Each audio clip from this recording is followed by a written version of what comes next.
Shalom Bapak Ibu dan saudara-saudari yang terkasih di dalam nama Tuhan kita Yesus Kristus. Kita bersyukur pada pagi hari ini kita boleh bangun dalam keadaan tubuh yang sehat. Dan kita yakin bahwa semuanya ini atas pemeliharaan Tuhan dalam hidup kita. Saya mengajak kita semua untuk bersatu hati di dalam sekar semakin dekat dengan Kristus. Sebelum itu mari kita berdoa. Bapa di surga, terima kasih untuk segala kebaikan dan kemurahan Tuhan dalam hidup kami. Pada saat ini Tuhan, kami juga datang dengan segala ungkapan syukur kami bahwa Tuhan telah memelihara kami satu malam yang boleh kami lalui. Dan pagi hari ini kami sangat bersyukur dan berterima kasih Tuhan. Bapa, sebelum kami akan melaksanakan segala aktivitas kami serahkan hidup kami di dalam tangan Tuhan. Mohon Tuhan yang beranugerah memberkati segala pekerjaan kami. Biarlah semuanya ini menjadi kemuliaan nama Tuhan. Di dalam nama Tuhan Yesus kami berdoa. Amin. Bapak, Ibu, dan saudara-saudari yang terkasih di dalam Tuhan, pada pagi hari ini kita akan merenungkan satu bagian firman Tuhan yang terambil di dalam Ibrani pasal 13 ayat 1 sampai yang kedua. Begini firman Tuhan, peliharalah kasih persaudaraan.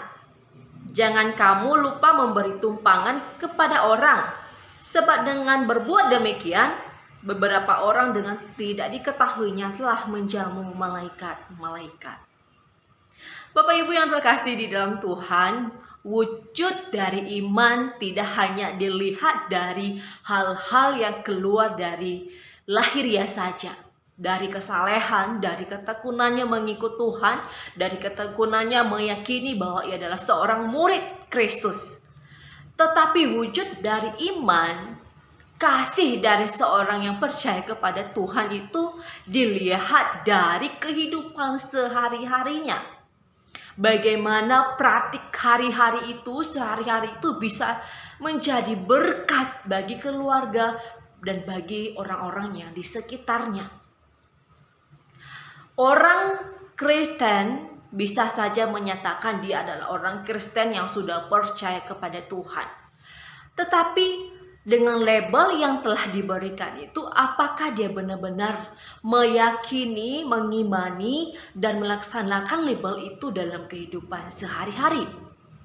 Tentu ini akan menjadi satu pergumulan mempertanyakan hal ini dalam kehidupan kita sebagai orang percaya.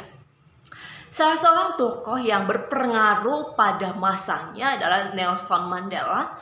Dia adalah seorang pejuang anti dari politik yang membedakan antara kulit putih dan kulit hitam ya. Karena Nelson Mandela ini berasal dari Afrika Selatan dan pada saat itu dia mengalami berbagai diskriminasi di sosial pada saat itu. Dan dia juga masuk penjara ya pada saat itu dengan berbagai hal yang dihadapi pada masa-masa mudanya. Namun hal yang tidak disangka bahwa ketika dia dibebaskan dari penjara dan menjadi seorang presiden, pemimpin pada saat itu, orang-orang yang telah berbuat yang tidak baik terhadap dia merangkulnya, duduk di dalam pemerintahan dalam melaksanakan tugas yang diberikan kepada mereka. Sungguh luar biasa ya Bapak Ibu. Kita bisa melihat bahwa orang yang sungguh-sungguh percaya kepada Tuhan dan orang yang tidak sungguh-sungguh percaya kepada Tuhan. Orang yang sungguh-sungguh percaya kepada Tuhan terlihat dari kasihnya kepada orang lain, terlihat dari perbuatannya dalam sehari-hari. Dan orang yang tidak sungguh-sungguh percaya kepada Tuhan terlihat juga dalam kehidupan sehari-hari. Ketika dia bertindak kepada orang lain, ketika dia memberikan pengampunan kepada orang lain, sungguh sulit bagi orang yang demikian. Karena lebih mengutamakan ego. Bapak Ibu yang terkasih, di dalam surat yang kita baca pada pagi hari ini, di mana diberikan sebuah himbauan kepada kita maupun kepada pembaca pertama pada saat itu, bagaimana kita sebagai orang percaya bukan hanya melabelkan diri sebagai orang percaya, tetapi bagaimana label itu bisa dilakukan, dinyatakan dalam kehidupan sehari-hari.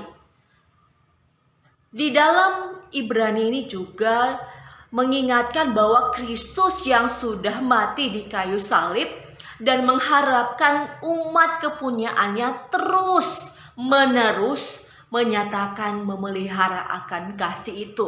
Sehingga di dalam pasal yang kita baca, perikop yang kita baca pada pagi hari ini mengajak peliharalah kasih persaudaraan. Karena pada saat itu jemaat mengalami berbagai penganiayaan, terlebih kepada kekacauan pada saat itu, terombang-ambing hingga membuat iman mereka tergoncang. Tetapi di dalam kegoncangan iman itu persaudaraan mereka ini masih terpelihara. Nah, ini hal yang sangat menarik yang boleh kita teladani di dalam kehidupan kita bergereja saat ini. Karena banyak di dalam kehidupan bergereja ini ketika mengalami satu permasalahan sedikit, kebanyakan menarik diri ketimbang menyelesaikan masalah. Tapi kita tahu bahwa kita telah menerima kasih karunia Tuhan. Lalu bagaimana respon kita ketika telah menerima kasih karunia itu? Mungkin ini menjadi satu refleksi bagi kita sebagai orang percaya yang sudah menyatakan iman kita kepada Yesus Kristus. Nah, hal yang bisa kita lihat bahwa orang percaya itu terlihat dari kehidupan sehari-harinya, yaitu ketika dia memberikan tumpangan kepada orang. Memberi tumpangan ini bukan hanya kita memberikan tumpangan kepada yang sesama suku dengan kita. Kalau kita melihat perumpamaan orang Samaria pada saat itu, hal ini sangat membuat kita meyakini bahwa orang yang percaya itu dia tidak membedakan suku mana, suku ras dan bagaimana. Tetapi atas kasih Tuhan itu yang tertanam dalam hatinya sehingga ia boleh salurkan kepada orang lain tanpa membedakan. Karena membeda-bedakan ini yang memicu kepada setiap kita untuk sulit menyatakan kasih Tuhan. Bapak Ibu, saya mengajak kita bahwa di dalam perikop ini yang kita baca pada pagi hari ini, penulis Ibrani ini sangat mengajak kita untuk terus menyatakan kasih. Sehingga dengan demikian orang yang di dalam perikop ini menyatakan bahwa dengan tidak diketahuinya telah menjamu malaikat-malaikat. Kita mengingat bahwa Abraham yang dahulu yang mengharapkan bahwa ia memperoleh seorang anak. Dan di dalam perjalanan imannya dia juga bertemu dengan malaikat. Tetapi bukan berarti kita mau bertemu dengan malaikat. Tetapi kita mau menyatakan bahwa kehidupan kekristenan itu bisa dinyatakan dalam perbuatan kita. Sehingga orang yang berada di luar Kristus bisa melihat bahwa kamu adalah orang Kristus. Kamu adalah orang yang percaya kepada Tuhan. Kamu adalah murid Kristus. Anak-anak Tuhan Yesus.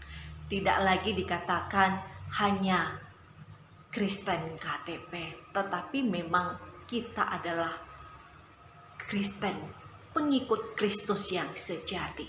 Mari Bapak Ibu yang terkasih, di dalam kehidupan sehari-hari kita, mari kita menyatakan kasih kita sebagai respon dari kebaikan Tuhan yang telah kita terima.